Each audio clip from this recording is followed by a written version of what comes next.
afternoon and welcome. I am Faisal Al-Starabadi. I am the founding director of the Center for the Study of the Middle East. I teach in the Department of Central Eurasian Studies.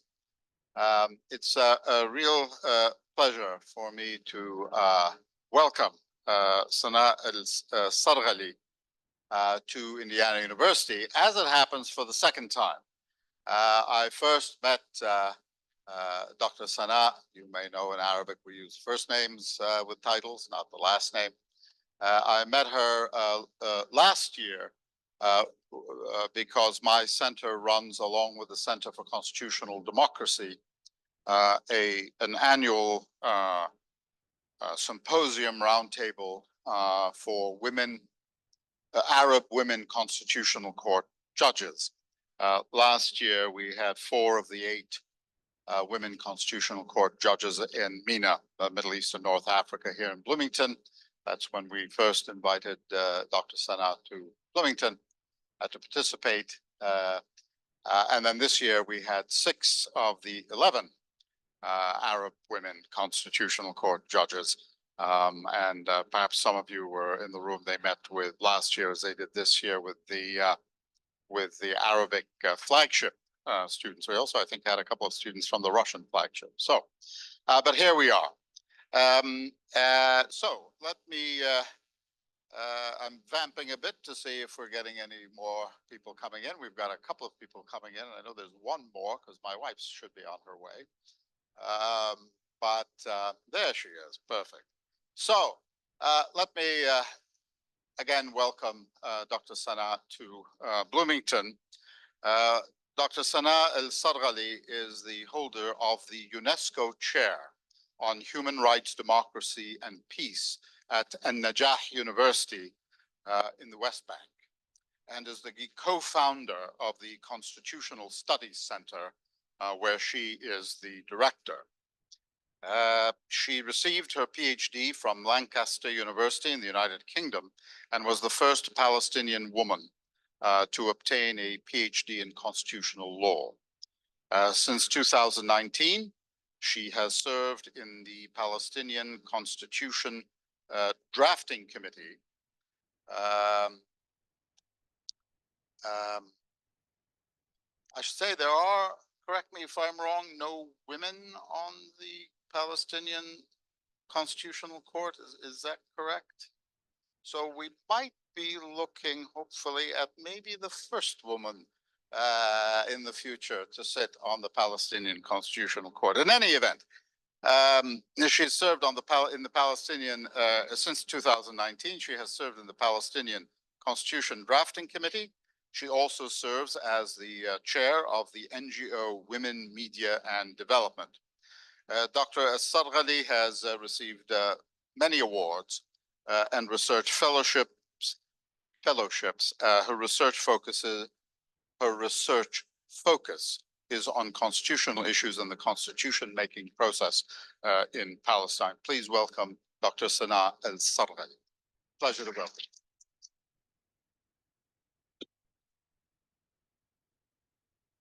Well, thank you very much. And I think, can you hear me? All right, perfect. Well, thank you very much, Your Excellency, Professor Alsarghali. And of course, I would like, you cannot. Okay, perfect. Is the microphone actually on? The key? I think so, yeah, it is on. Maybe it's for the recording, so yeah. Well, thank you very much, Professor Alsarghali. And of course, I would like to thank Carl and the Center for the Study of the Middle East for this kind invitation. And of course, Indiana University. Last year, I gave a talk with the center regarding the future or the hopes for Palestinian elections and the unity. And I think now it seems very odd to talk about elections, the future within the current situation. Today, it's really hard to talk about this topic, what is next for Palestinians, without feeling that Palestinians have been deprived from almost everything. While the war is very challenging to endure, it also provokes different kind of academic reflections. Numerous voices are speaking or trying to speak on behalf of the Palestinians. Today, I would like to give a different perspective and asking, isn't actually the Palestinians or aren't the Palestinians that's supposed to be the architects of their own political destiny? Yesterday, and I'm very sorry for changing the date of the talk, it's supposed to be tomorrow. So yesterday, a student came to me and said, well, your lecture or your talk is titled, What is Next for Palestinians? Do we have a whole semester for this? I said, unfortunately not. We don't have that. We have more or less an hour. So he continued and said, are you covering the West Bank or Gaza? I replied, I'm going to talk about what is next for Palestinians. So I guess I'm going to cover all Palestinians. At the moment, the war is not in or on Gaza. It's a war on Palestinians, Palestinians in the West Bank and Palestinians in Gaza. In fact, after spending a few months in Paris, I was a visiting professor. I came hoping to spend the summer with my family and friends in the city of Tulkarem, which is actually the city is very small. It's a quiet northern city that nobody actually knows about. In the past, I used to have to say so many things to explain where the city is. At the moment, Tulkarem actually is #1 in news in the media. It's the most invaded city in the West Bank, where it became a focal point and a crucial point of the Israeli Defense Army, IDF. And I think daily life has been affected very badly. You can't walk, you can't sleep. And at the moment, Palestinians there cannot go to schools. Now it's the start of the school year, and the schools have been suspended due to the current situation there. So the abnormal situation became the normal there. So while the war continues, and Palestinians in the West Bank and Gaza, of course, facing unprecedented challenges, I never felt very close to the quote in this book from Edward Said as I feel now as Palestinian. This is a book that is very close to my heart. It's out of a place. And I feel at the moment that all of us as Palestinians, we are a project to be refugees at any point. There is no safe place there. In the past or during the past year, I was asked, are you safe? Your family's in the West Bank. They are not in Gaza, so it's okay. At the moment, I think it's not really the right question to ask any Palestinian, even if they are in the West Bank or Gaza, if you are safe or if your family is safe. I don't think there is any kind of safety if you live under occupation and under a continuous war. So why this is very related to the talk, what is next for Palestinians? For me, this talk originally was planned to cover what is next for Palestinians, how they can decide on their future leadership, what kind of internal arrangements they should take. And of course, we are still going to cover this in this talk or in this lecture. However, I thought it's very important to shed light on the lives of Palestinians before and during this war, because whenever you want to talk about what Palestinian wants, you have to understand that society you're talking about, right? And of course, I'm sure this is a very well-informed audience, so I will try to be as brief as possible.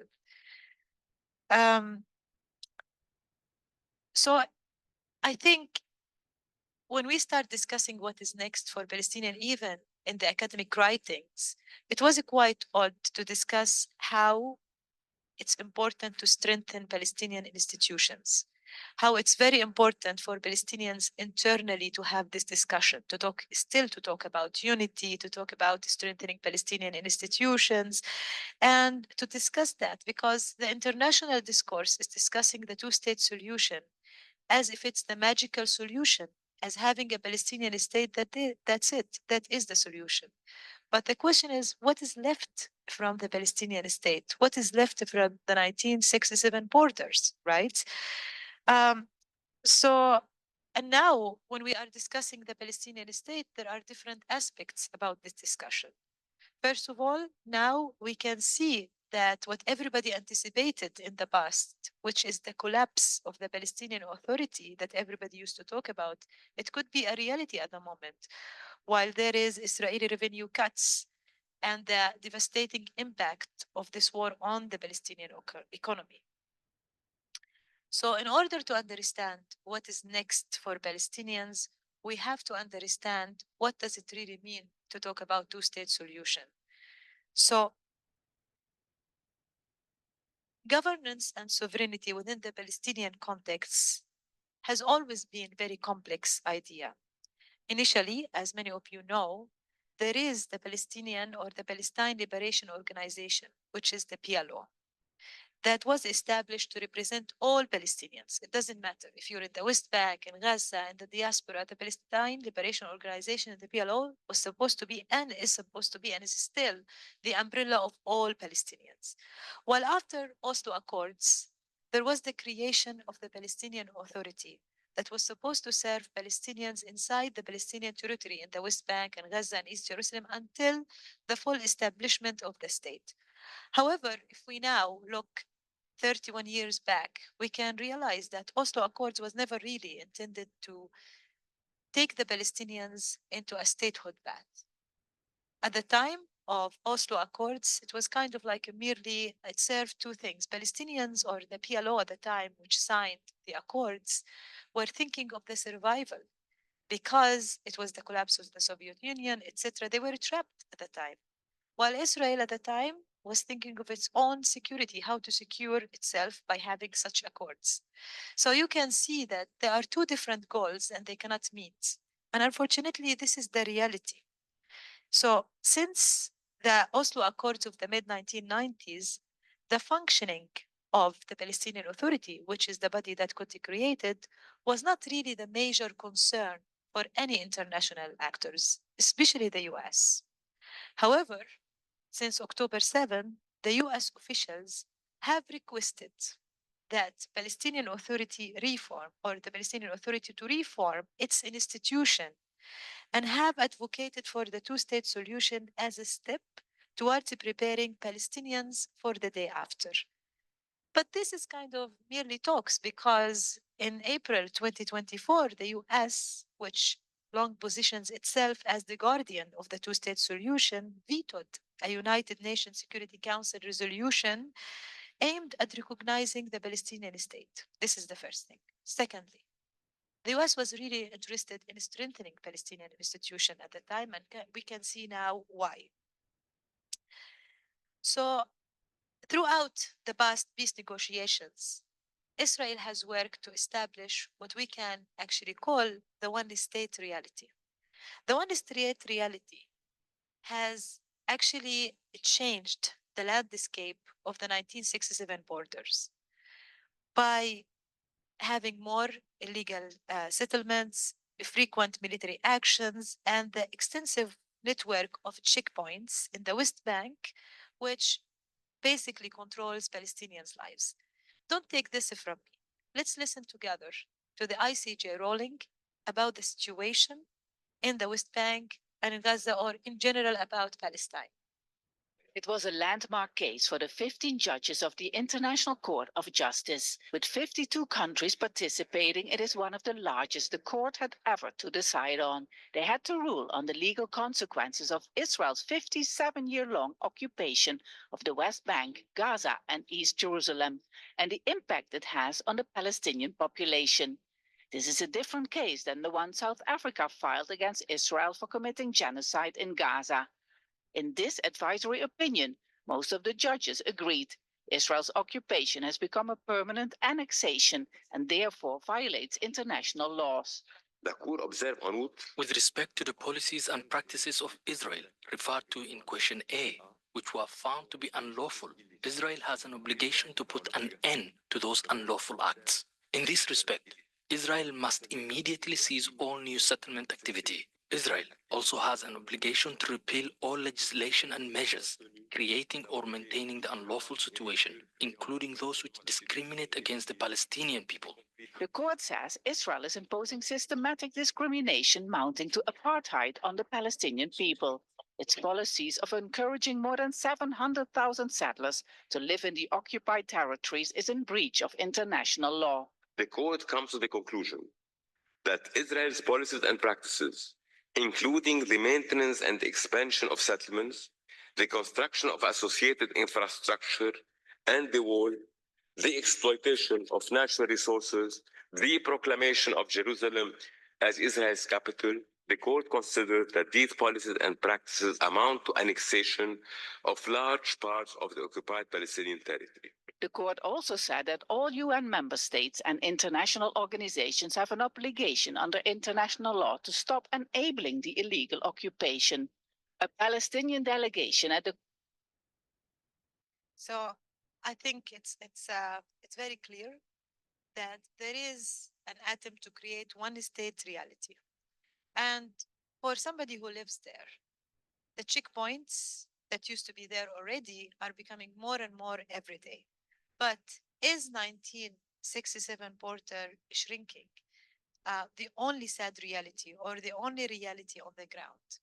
Another reality is that all Palestinians, since the Oslo Accord, have been categorized by different identification cards. So we're talking about the shrinking of the land, but also we're talking about different realities that were created for Palestinians themselves. So if you live in the West Bank, you have a different ID from those who live in Gaza, from those who live in East Jerusalem. So this is like a post from a public account on Instagram that could post it in 2021. Of course, the reality was different in 2021. It was the events during Sheikh Jarrah in Jerusalem, etc. But I think it was quite useful to revisit this kind of reality that Palestinians live under. Because now, if we're talking about a Palestinian state, we're also talking about different realities that Palestinians lived under for the past 31 years and even before. So when we talk about Gaza, we talk about restricted ID, and everybody referred to Gaza as an open air prison. And of course, during the war, the discussion was about the lack of food, lack of electricity, and the catastrophic situation that people are living there. But this is not new. This has been the case since 2007 and even before. As far as I remember, the situation in Gaza has always been catastrophic. And I don't think there were kind of any peaceful times. Of course, now we cannot even describe what was and what is.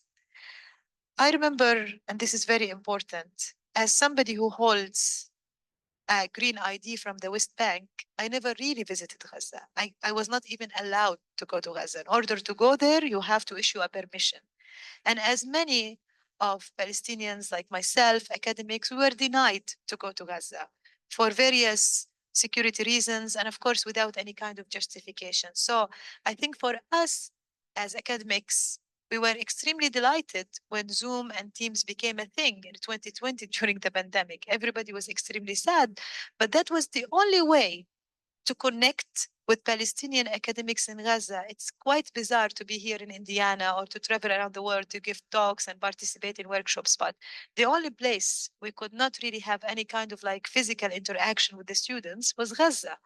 And I remember when myself and my students connected with the students there and we ran online trainings, it was kind of very interesting because we actually got to know each other. We were separated for so many years, of course, because they cannot come and we cannot go. So this is a kind of like a reality that got created in the ground and nobody talked about. Nobody talks about such realities that were created for Palestinians. So, and this is actually a quote even before the war, because I don't think our narrative should only start from the war and end with this war. This has been going on for so long. This is from a fact sheet that got published by OCHA in 2013. And this is from a fisherman in Gaza. He says, only God knows what will happen tomorrow. Our lives and livelihood are entirely dependent on a political situation. Of course, this is his reality. If they decide to stop him from fishing, he cannot even go home with any kind of food. At the moment, the situation is more catastrophic. So I don't think when we talk about Gaza, we should only start talking from October 7th and after. This has been their situation for so many years. Now we know about it. Now we talk about it, I mean, internationally. But this has been their life for so many years. So for me, as somebody who lives in the West Bank, I know about Gaza from paintings. I know about Gaza from what I can see on the TV. This is the kind of images of Gaza pre the war. And I think it's very crucial to keep in mind that when we talk about separation or shrinking of borders, we're also talking about separation in terms of separating Palestinians from each other in order to create different realities for each group of Palestinians. The West Bank as well, again, with a different ID, does not really present different reality. So now we can see the West Bank, Jenin, Tulkarem, Tubas in the news, Nablus. But the reality of Palestinians in the West Bank, that they also have been living in a prison. They cannot go from the West Bank unless they cross the borders through Jordan and through Israel. And of course, yesterday and the day before, the bridge, which is called Alimbi Bridge, was closed. So if you want to travel, you can't. For Palestinians to travel from the West Bank to any place in the world, they need at least a day and a half or 2 days to travel. This is another prison that has not been talked about enough. So when we talk about acknowledging or having a Palestinian state, it's not only acknowledging or having a Palestinian state. There are so many steps there in order to say Palestinians, they have a state, or Palestinians, they can actually live as the rest of the world. So again, for me as a West Banker, this war is something I never experienced. And I can say now about the war, because for the past months, the West Bank has been under attack. Expansion of settlements, annexation of lands, assassination. This is the everyday life for Palestinians in the West Bank now. So as many of my generation, I was born in 1987, I'm a first Intifada generation born. So of course we lived through the curfews when we were teenagers, we inhaled tear gas, etc., etc., etc. And I remember that, or I can say that every single Palestinian is traumatized. You cannot go from one city to another without your ID. Even when I came here from from the accommodation to Indiana University to the university place, of course I hold my ID. It's not because I really want to hold my ID, but this is the kind of a trauma that is actually inherent within any Palestinian. You cannot go from one place to the other without showing your ID. So I remember when Professor Astrabadi mentioned that I studied in the UK. For me, that was quite different to take the train and go from one city to another without anybody coming in and check on your ID. So freedom of movement is something that is very basic for anybody, does not exist for Palestinians. So when we talk about the Palestinian state and recognizing the Palestinian state, we have to acknowledge that the basic rights that should exist for any society do not exist for Palestinians, or Palestinians don't actually live them. And at the moment, I don't want to go through like the numbers and the details. I think you are very well informed about the destruction that occurred in the West Bank. East Jerusalem, where they hold different ID. It used to be a more or a freer ID. It used to be blue ID. Now it's resident permit. East Jerusalem, they face different kind of oppression. So the reason why I mentioned the different categories of IDs in order to show that there are different tools to shrink the idea of a state by imposing different oppression tools. So in East Jerusalem became, or the residents of East Jerusalem, especially Sheikh Jarrah neighborhood, they became extremely popular through like social media when they start defending their neighborhood in 2021. And one of the tools that are used against them is the destruction of their house. Imagine you cannot leave your house because you're so worried that your house will be destructed at any minute. So this is a quote from one of the people that we interviewed during a research we conducted with my colleagues. And this is a brilliant girl that says the following: I think a million times before I leave my home. So basically, she cannot really leave her home because she has always the constant fear that her home will be destructed. So imagine if you live under this fear, how can you even think about, uh, let's say, what is next for you? You cannot think of the future because the present is so difficult for you. So within this kind of different categories, right, and within the shrinking of the 1967 border, I think when we talk about what is next for Palestinians or asking for joint leadership post the war or the day after, we have to keep in mind that this is not just a recognition. There are so many steps to be done. So within the past 31 years since the signing of the Oslo Accords, we can see that there has been so many challenges for establishing Palestinian statehood. But why I am talking about this? I'm talking about this to provide foundation for what I'm going to cover next, which is how Palestinians can plan for the day after, where every single demand or single international proposal is asking them for different things. So let me start from this. Talking about what is next or what can Palestinians do requires some kind of a planning, right?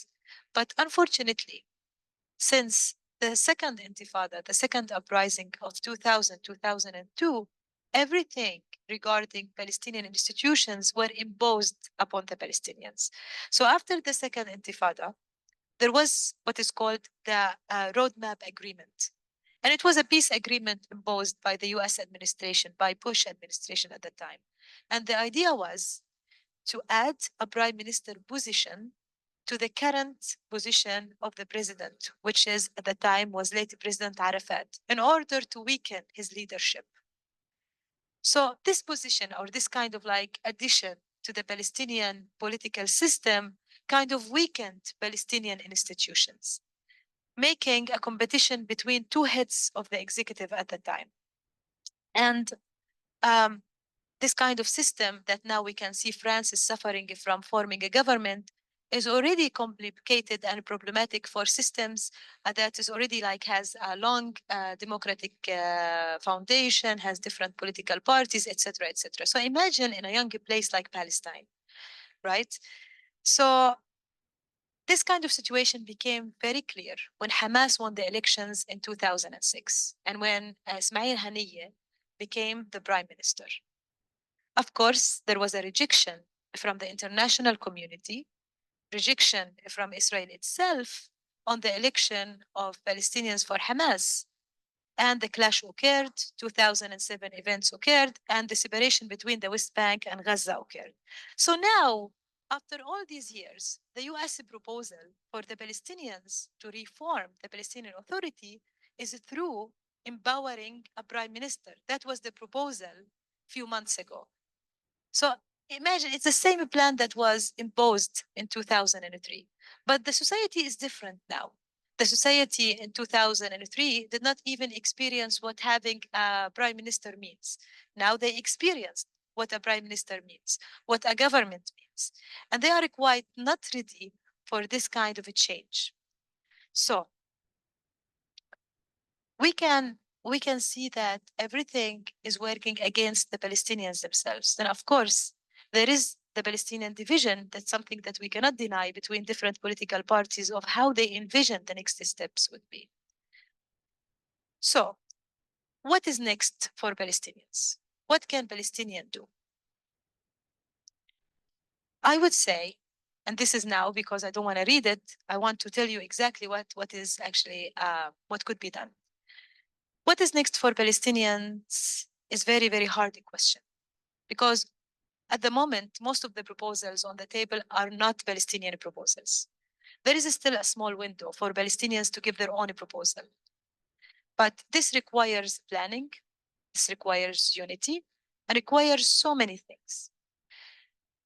We can see that the whole idea of having a Palestinian Authority since the Oslo Accord was based on a model that is called nested sovereignty, where you have small sovereigns that they control little things, where there are bigger sovereigns that controls things.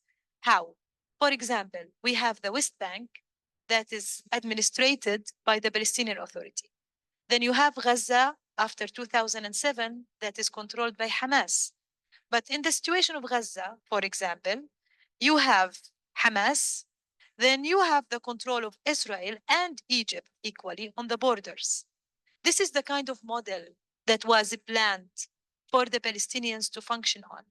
And after the invasion of the West Bank and the current situation in the West Bank, and this is why I mentioned the West Bank a lot, we can see that the plan is to isolate Palestinian cities, making them separate units. How? What is happening in Nablus should stay in Nablus. What will happen in Tulkarem should stay in Tulkarem.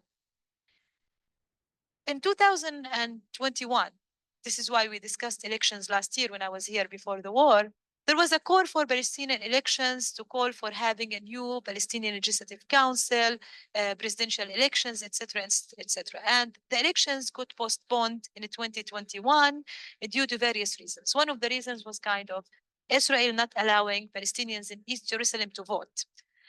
So of course, for Israel, not having elections is a great thing because this means keeping the status quo as it is, keeping Palestinians divided, having no functioning or proper Palestinian institutions that would prepare for any next step.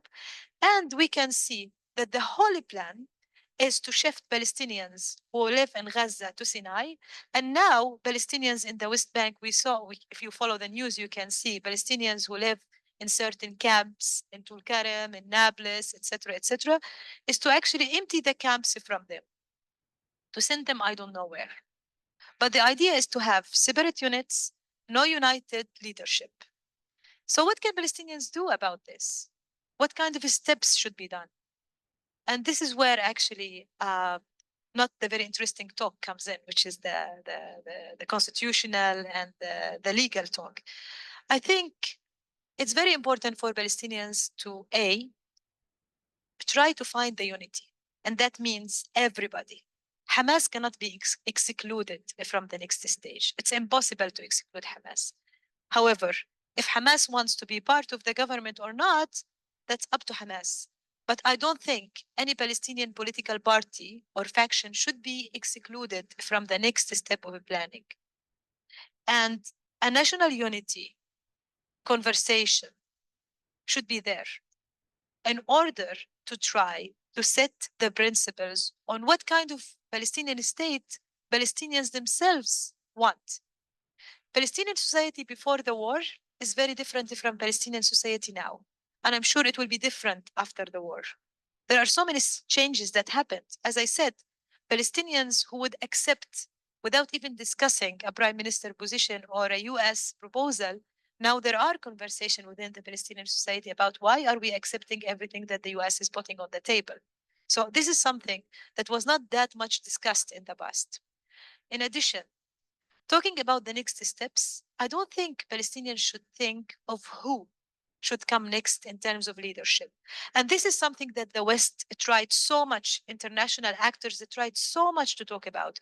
Who should govern Palestinians? When there are so many talks that President Abbas, succession question is not solved, who would come after him, but all the time, the international community was trying so hard, of course, and this is sometimes internal fault, to personalize the institution. It's about the who would come next. I think after the current situation, the conversation among Palestinians should not be who will govern or who will be next. It's about the institution itself. How can it be run? So let's take the example of having a prime minister. It should not be about empowering a prime minister. It should be what kind or what can this prime minister do or achieve? What kind of leadership we want and what this leadership can do or achieve? The last point is, I think it's time for Palestinians to move away from Oslo. That includes kind of constitutional arrangements that are there. For example, most of the kind of a clash, political clash that happened between Hamas and Fatah in 2006 and 7 were related to the power struggle that inherited or were mentioned within that basic law. similar to having a prime minister and a president. Of course, when you read the analysis about that period, everybody refers to the political differences, the different political ideology, etc. But having this kind of political system helped a lot in strengthening the division. And we saw that in every kind of government that got appointed later on. So I think it's really time for Palestinians to take charge and design what kind of constitutional interim one they want to govern themselves for the next stage. This kind of interim constitution should discuss so many things, including the relationship with Israel. Because if they don't discuss that, somebody else will discuss that on their behalf. And I think it's really time for Palestinians to take charge of that. But the first step to do so is by trying to achieve unity. And I really hope this will be achieved soon from, the different conversations that are taking place. I'm going to stop here in order to allow for Q&A. And I tried my best to make it as general as possible, not going through much into the constitutional details, but I'm very open to the different questions that hopefully we will receive now. Thank you so much.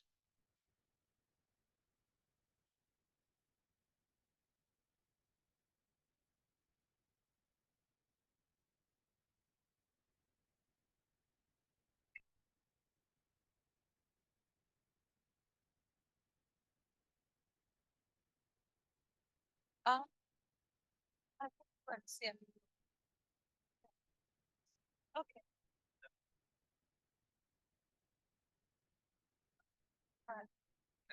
Yeah. Questions?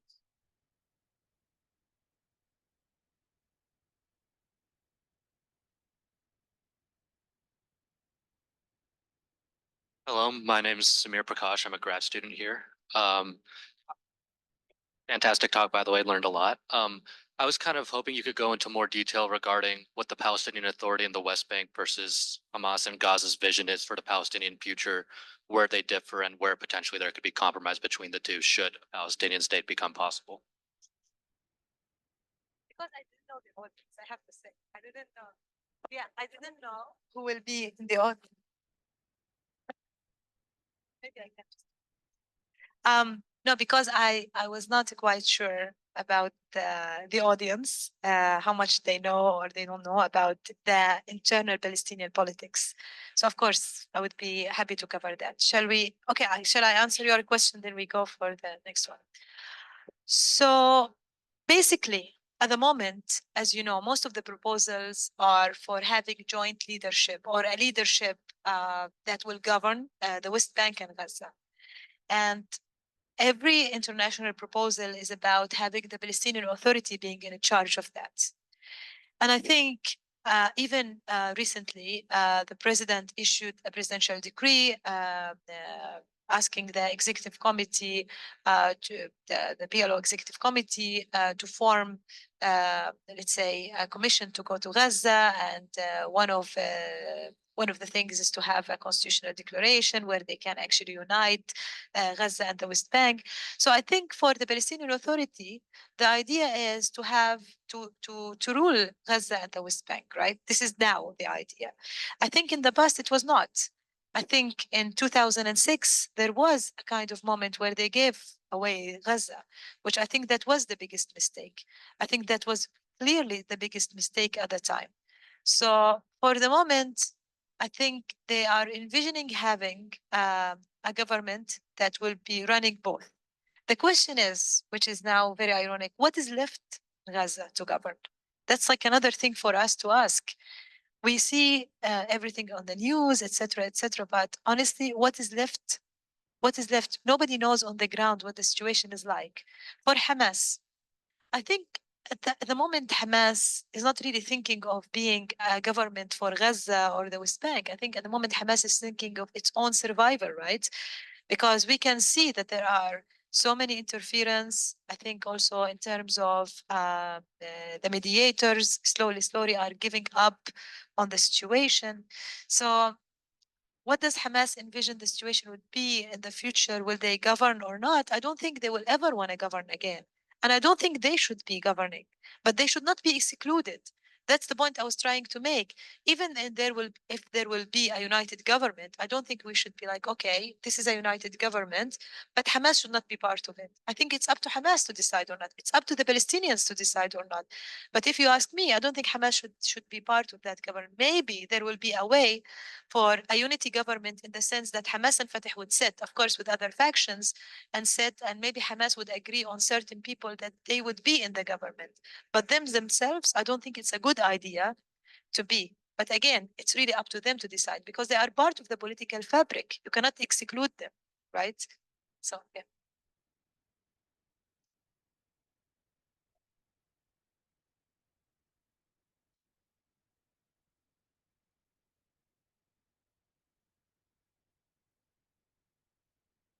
Hello, my name is Grant Morgan. I'm also a graduate student here in Indiana. Thank you so much for your talk and discussion. Really important uh, issue that you're talking about. I guess my question is when you reference to the one state reality that you're talking about, I'm very nervous about the prospects of either like a two-state solution or a one-state solution, whatever it might be. Is I'm very afraid that when you look at where the energy is in Israeli politics, especially on the far right, when you look at Ben Gvir, when you look at these parties which are openly adopting like Jewish supremacist ideologies, far right ethno-nationalism, is any kind of deviation from what Israel's been doing, any kind of attempt to stop settlement expansion is just going to result in violence and result in a vicious backlash by these political groups with a lot of power. So I guess my question is, how do you see Palestinians, even if let's say best case scenario, like liberal Zionists want to work and want to work to developing a one state or two state solution, how do you see combating this far right force, which is becoming increasingly messianic and aggressive towards any kind of compromise solution that doesn't fit their kind of religious worldview?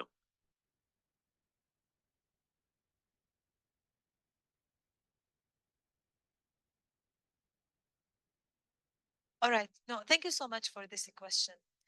So if I understood it right, it's about the scenarios, right? About also, this is maybe why I mentioned the different categories of Palestinians. This is not a new thing, the one state reality. It has been going on for so many years. It doesn't matter. Now we can see it very clearly because of the far right government, right? But it has been there for so long. Look, I drive from my city to the university. I drive from Tulkarem to Naples, and that should be like what, maximum 30 minutes? If you're a bad driver like me, 40, right? Maximum. You can't. You really can't. I have to go through so many checkpoints. And that kind of like increased over the years without us realizing, right? So the realities that I was referring to are kind of realities that were created without anybody realizing. So now, if you go to the West Bank, there are gates on the cities. So, and this is the new reality that you have to live. So, no longer only checkpoints. There are gates that they will open from, let's say, 8 a.m. to 4 or like whatever the times. So, this kind of reality shows that there is no intention whatsoever to stop the expansion of different tools for oppression. So for me, it's not only the Israeli illegal settlements that are threatening the creation of a Palestinian state, it's everything else, including the checkpoints that nobody talks about very much. Because to me, in order to create a state, you need to have this kind of like feeling of unity, right? And of course, we all feel unified as Palestinians. We live under oppression. We have the struggle, the political struggle, etc., etc. But now, what is happening is isolating Palestinian cities. So you can have a lockdown in a place like Tulkarem and it's camp, while you have Nablus is open, Ramallah is open. So day after day, what will happen in Tulkarem won't matter. I wouldn't say won't, but let's imagine this scenario. Will be, will not, it's not, matter is the wrong word, will not affect as much the everyday life of Palestinians in Nablus and Ramallah. And this is the strategy they are using, isolating Palestinian cities, putting them as separate units. So imagine with me, within this kind of reality, how can we talk about two states right? This is the idea that I was trying to pass to you. Everybody else in the world is saying Palestinians, they deserve their own state, which is 100%. I'm Palestinian. I want my own state, of course. But when they say Palestinian state, we want to recognize the Palestinian state on the borders of 1967. There is almost nothing left from 1967. And you can go there and see the reality.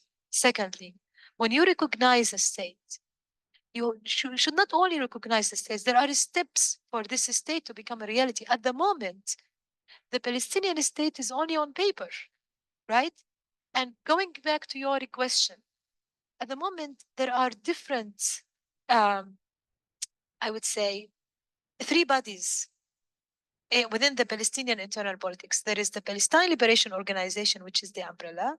There is the Palestinian Authority that supposedly is supposed to represent Palestinians in the West Bank and Gaza. And there is the Palestinian state, right? There is the Palestinian state that the name is there, but on paper, where is it?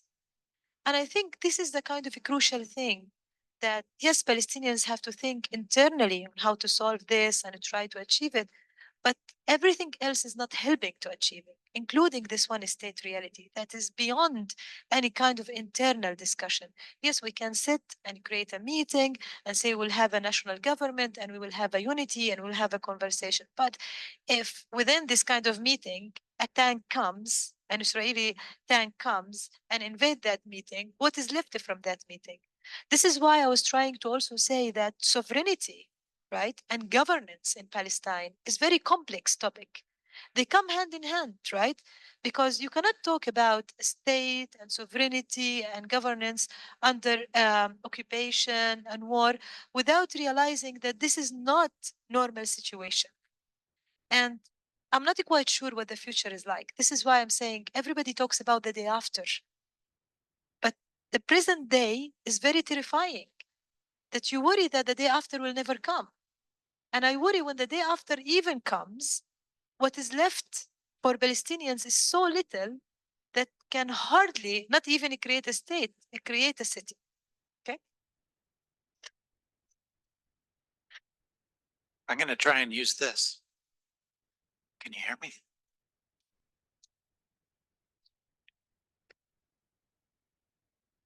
Thank you very much for this very comprehensive talk. We appreciate it. Thank you. I wonder if you could venture to say anything about the relationship between the U.S. and Palestinians. I know that there just yesterday, I think, a kind of secretive conference was held about the Middle East, and no Palestinian was present or represented in any way.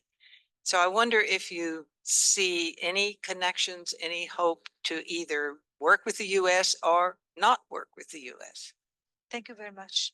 No, thank you very much for this question. And I think this kind of like goes to what I was trying to say about talking on behalf of Palestinians, but not making Palestinians the creator of their own political destiny. So I'm not very surprised if any kind of conversations are taking place for different proposals where Palestinians are excluded. Because again, there is this kind of assumption that who represents Palestinians? Is it actually the Palestinian Authority now? Is it the PLO? Is it Hamas that is negotiating? Who's actually representing? And that's the kind of excuse that has been used, right? I think we cannot exclude the US from any kind of a future solution. Let's be realistic about it. The thing is that what kind of position the US would present, that's the different scenario. Because we saw that most of the proposals that the US presented or tried to interfere with was kind of like slamming the Palestinian Authority, do this, reform this. But when it comes to real actions, even when there was a call for ceasefire, then veto, then etc., etc., the US was the one vetoing or putting veto on everything for progressing the situation. So I'm not quite sure how to answer this question. It's really up in the air. Do Palestinians believe that the US can play a role?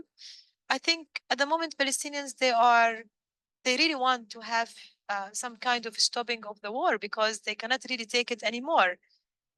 Do they trust the US? I cannot speak on behalf of all the Palestinians because I'm not the representative of the Palestinians, but I can say that the role that the US played in the past and now is not very promising.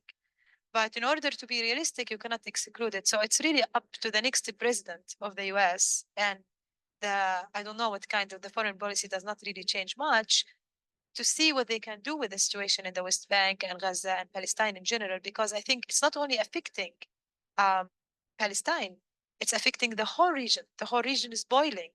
For the US, of course, they don't want a regional war, but I don't know what kind of tools they will use in order to stop it, because I'm not sure regional war will occur, but every indication says that the situation is getting worse day after day. Yeah.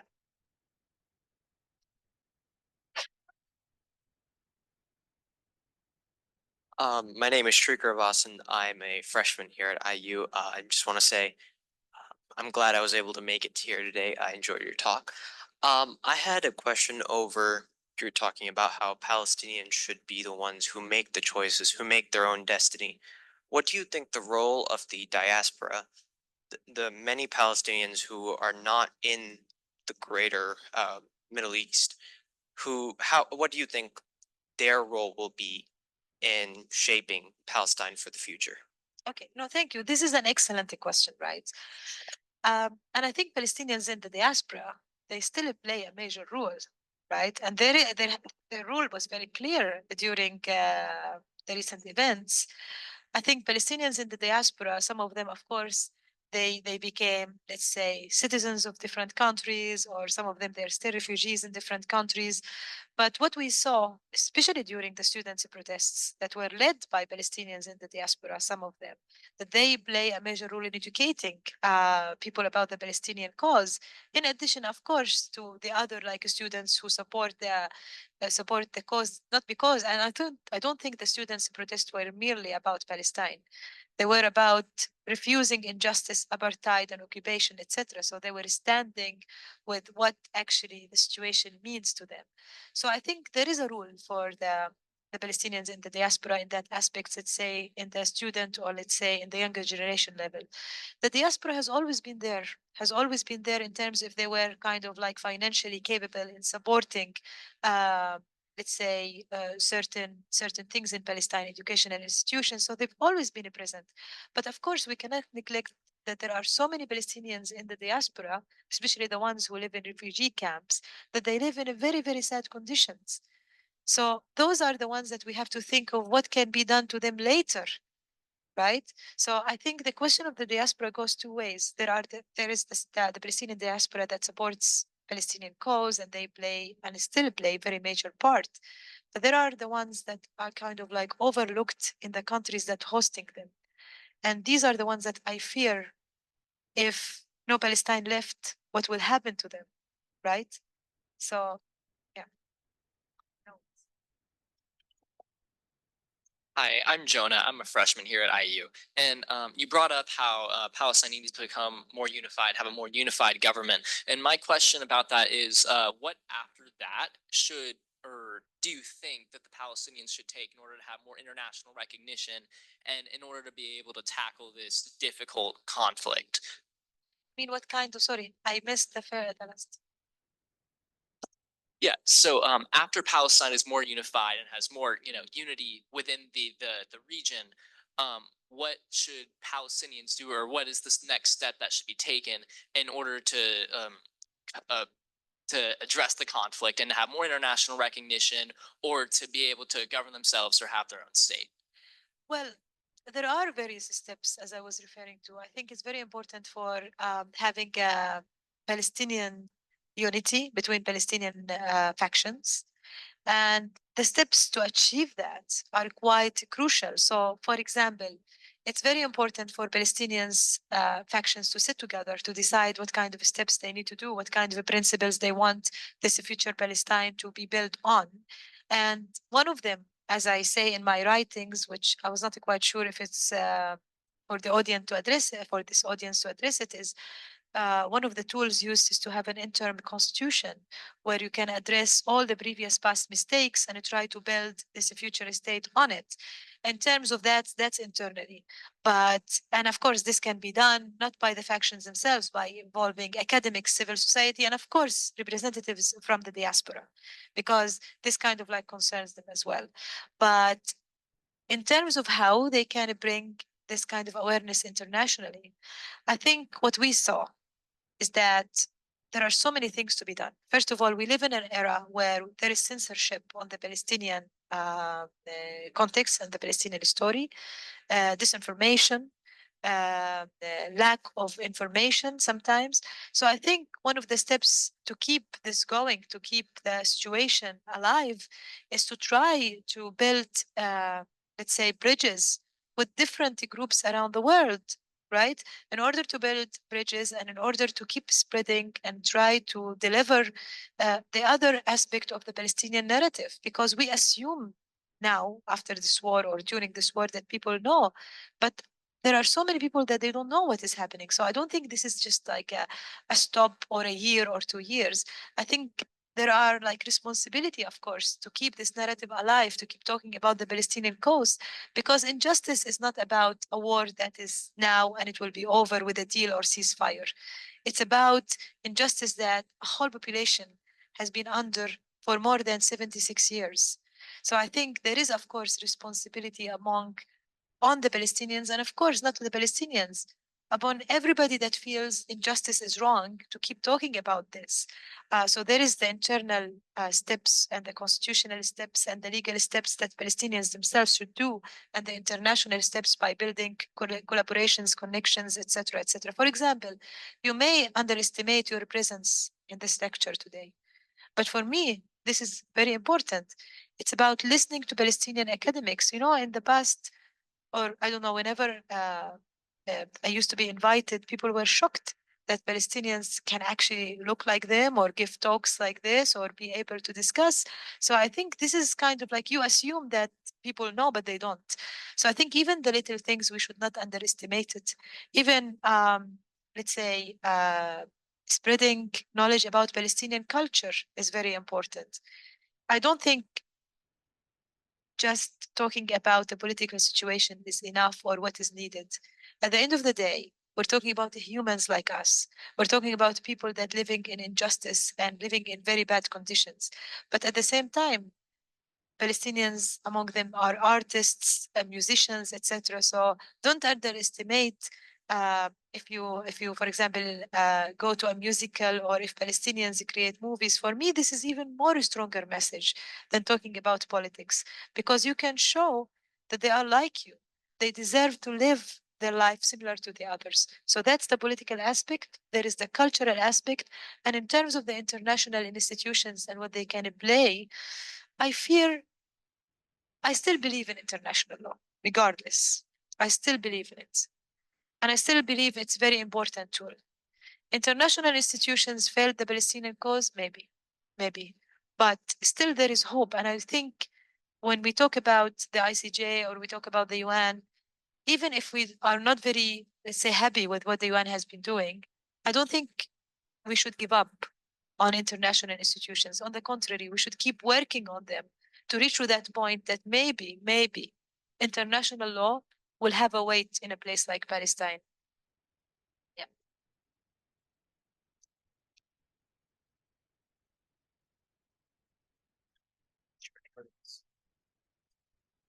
Well, thank you very much for a fascinating talk, and I think we've had some excellent. I can hold that. Sorry, and I had told Dr. Pearson that if there were other questions to take them, but if there weren't, then I had one, and it's this, Dr. Sanaa, and seems to me you mentioned the Biden administration's veto of the entry of Palestine as a state member of the United Nations, of course, or member state of the United Nations. Of course, it has the status of an observer state now, a non-member observer state, which is the same status that Switzerland had until after the Cold War, until 2002. Seems to me, well, there are one of three possibilities. One is the status quo, which seems unsustainable. So let's put that aside, certainly the active war that's going on. So then either you admit, I mean, from the perspective of international institutions, either you admit Palestine as a state member, in other words, the US reverses its position. And the difference between now and the Obama administration is the Obama administration was able to convince enough states on the Security Council not to admit Palestine at the time, to not even require a vote. You couldn't get, there were not 8 members of the Security Council willing to vote for Palestinian statehood at the end of at the time when Obama considered, but when it came up during the Obama administration. This time the US was alone.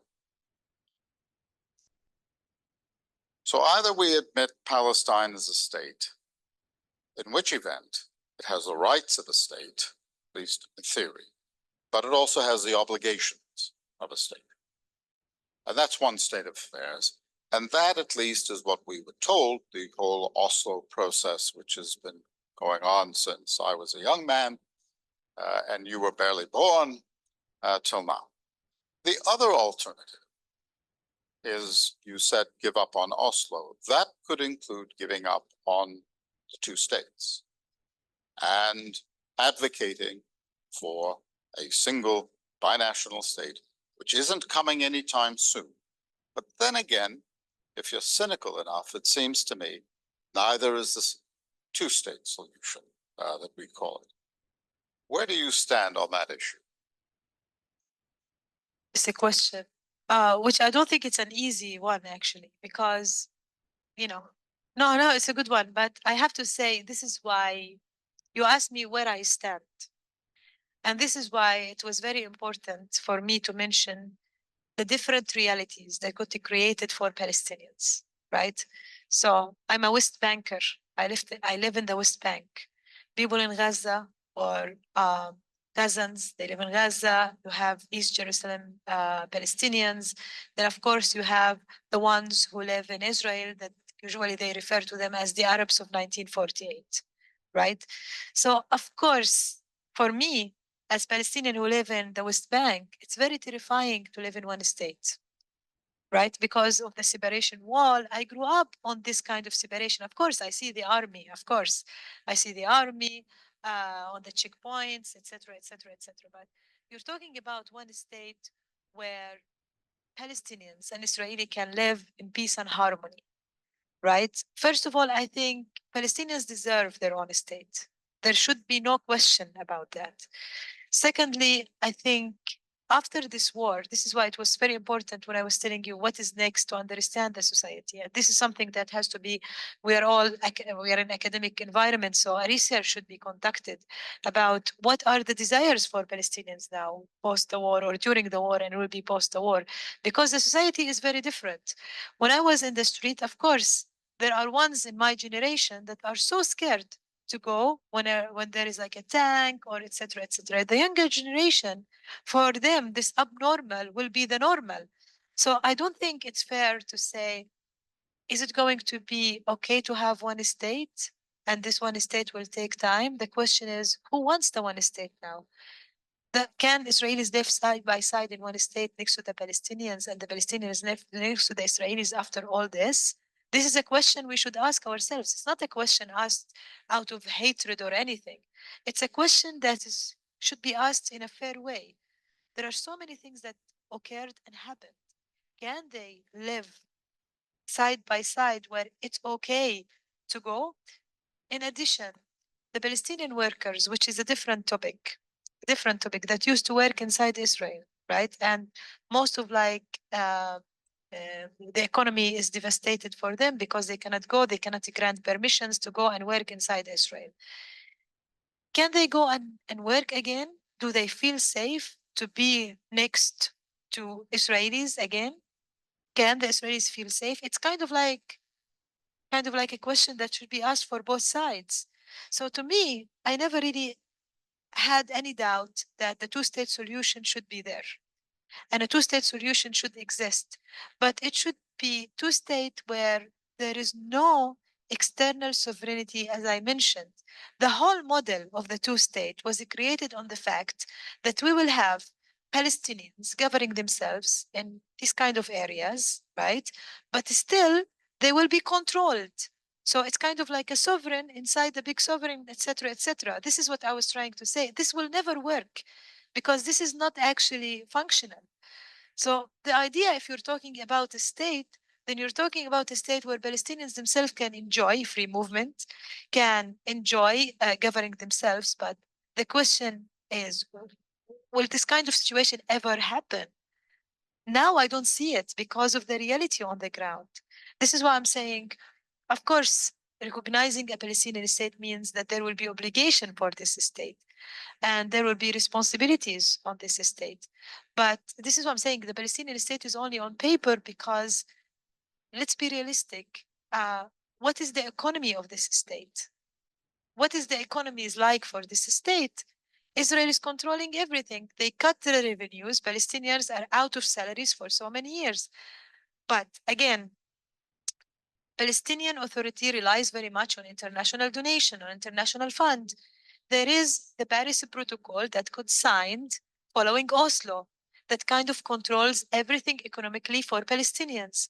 So it's really complicated scenario. So when we talk about recognizing the Palestinian state or talking about a Palestinian state, it's not really or merely about the borders between the Palestinian state and the Israeli state. It's about so many steps. Among them, or on the top of them, is the economic situation. Will Israel still be in charge on controlling the Palestinian economy? Can or still the Israelis cut Palestinian revenues? Can they do that? And if they do that, then it's really pointless to talk about a Palestinian state in this kind of conditions. But again, that does not mean that Palestinians don't deserve their own state, but how to achieve that. My scholarship and my work focuses on the internal politics and the internal arrangements, right? In order to achieve unity, in order to achieve one vision of what Palestinians want. But in terms of the statehood, in terms of how to achieve a Palestinian state, I think we really need a different conversation because it requires so many points to think of and discuss. Yeah, thank you. I don't think, do I have any questions? Well, then I don't think, yeah. Well, thank you very much. And I think we're a bit over time, but thank you so much for coming. And I hope it was useful and informative for you. Thank you so much.